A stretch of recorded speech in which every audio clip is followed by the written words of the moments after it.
Hi, it's Nicole McGurk with another holiday project for my blog, Reader Appreciation Week, featuring holiday projects. And today's project is one that I do every year. I create layout, one or two or however many layouts I need, featuring the Christmas cards from friends and family that we get each year. And I have a whole album dedicated to these photos. And you can see that I take the photos, how they come on the photo cards, and I cut them up. I cut off as much of the excess as I can and trim the photos down. I don't worry too much about trimming, background or whatever. I just try to make the layout work with the photos I have. So it does take a bit of maybe pre-planning or sketching out, or maybe even following a sketch you find, either in a magazine or online. But I've trimmed down my photos here, and I'm going to use these as 4x6, and I trimmed a piece of Echo Park paper to 6x12 to adhere to the back of my base there. And then this cute little mittens paper was trimmed from the Jillibean Soup Christmas Chestnut Soup collection of pattern papers, which they're all printed on a craft background, which I absolutely love. And here is another one of the Jillibean Soup papers, and I thought they coordinated really nicely with the Echo Park paper that I picked there for the bottom. So kind of keeping with the snowflake theme for both the top and bottom. I also trimmed this little strip of paper from an Echo Park paper. It's on the snowflake design is on the back of this polka dot or dotted paper. So here are a bunch of photos that I've cut at 1.5 inches tall. Most are square, 1.5 inch squares, but that one clear on the left is not. And then I kept one a little bit bigger, and I'm just going to tuck it there kind of underneath the border. So I'm going to quickly adhere my photos.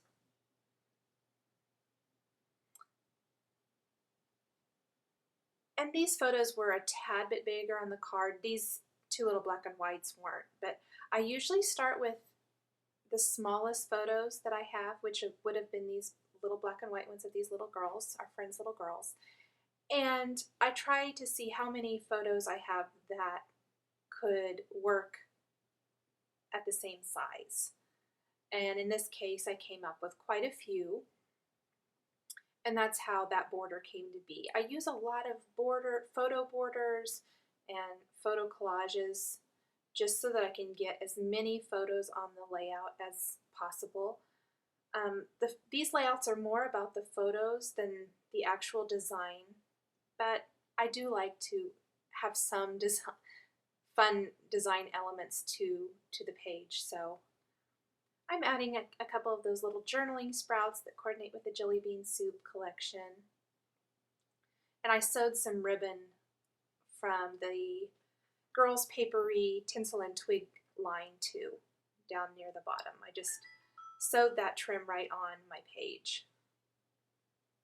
So now I'm ready to work on the second side of the page, and what I always like to do is line it up with the first side that I did, just to make sure that I'm not going to have everything all crazy or skewed when I'm finished. And these photos, I didn't quite have enough 4x6 photos, so these are 4.5x4 photos. And then I'm going to have a big border there on this side, a 3x12 inch border where I can put my title for my page. And here's a few more of those little 1.5 inch square photos. Plus I had added my journaling, which all my journaling is a list of who is in the photos. Here's a fun tip. I like to cut out my cardstock sticker, and I print it on a plain piece of paper first, adhere that background or the backing for the sticker to the paper, and you can see through it, so I can make sure it's lined up correctly, put my sticker back on and run it through my printer. So that's just like a little subtitle. Adding a couple stickers. The photo op sticker is from the Jillibean Soup coordinating stickers. And I'm using some spray adhesive for these silhouette die cuts. And what I'm doing is just making a faux chipboard title. So this is all just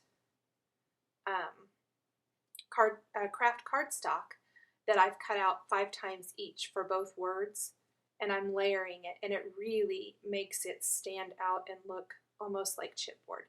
It's one of my favorite techniques that I'm using right now. It adds a nice bit of dimension to your page. So I'm just simply adding them one on top of another. I kind of think it's easier to adhere the first one to your page and then layer the additional ones on top of it because they don't go flying anywhere and it's a little bit more stable. I use the Krylon spray adhesive for this so I get good coverage on the back. For more information, please visit my blog at www.nicolemcgurk.typepad.com on November 3rd. Thanks for watching.